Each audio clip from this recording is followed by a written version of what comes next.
chaque fois que je fais visiter à un groupe l'Assemblée nationale, je le fais passer par la commission des finances parce que j'explique finalement que le gros de mon travail, il se passe dans cette salle.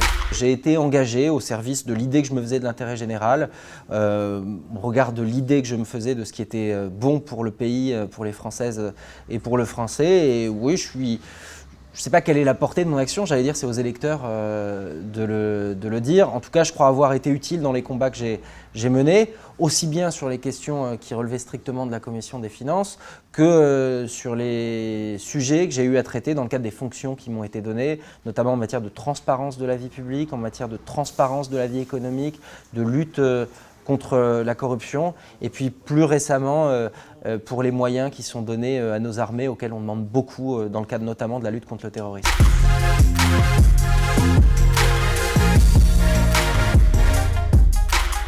La prochaine législature, je pense qu'elle doit reposer sur 3 piliers.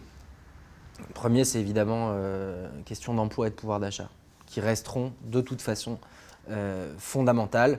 La bataille pour l'emploi, la bataille pour le pouvoir d'achat, c'est une bataille qui reste à mener. On a créé un certain nombre d'outils qui commencent d'ailleurs à produire des résultats, mais il faut continuer à mener cette bataille pour l'emploi, pour une croissance soutenable qui n'atteindra pas les 3 ou 4% qu'on a pu connaître dans les décennies antérieures, mais une croissance soutenable et pourvoyeuse d'emplois.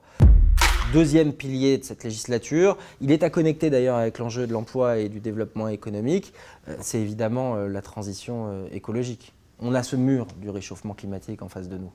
On a eu un formidable succès politique, diplomatique, écologique avec la COP 21 et on peut saluer l'action qui a été celle du gouvernement français et du président de la République. Et bien maintenant, il faut qu'on transforme l'essai. Et il faut que la France, précisément parce que c'est sur son sol qu'a été scellé cet accord, soit exemplaire. Et c'est sans doute dans la transition énergétique qu'on apportera des réponses sur le front de l'emploi et du développement économique.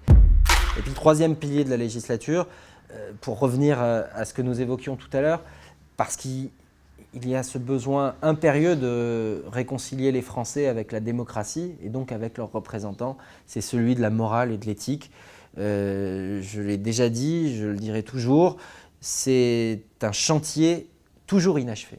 Celui de la création de la confiance, celui de la création finalement du lien indéfectible qui, en démocratie, doit unir les citoyens et leurs représentants. Et donc, il faut encore que nous progressions sur les questions d'éthique, de morale, de transparence, aussi bien dans la vie publique d'ailleurs que dans la vie économique et financière, parce qu'il est inacceptable que certains élus s'affranchissent des lois, il est inacceptable que des multinationales s'affranchissent de la législation fiscale, ne contribuent pas à l'effort nécessaire au financement des services publics, au financement de la transition énergétique ou encore des politiques de l'emploi.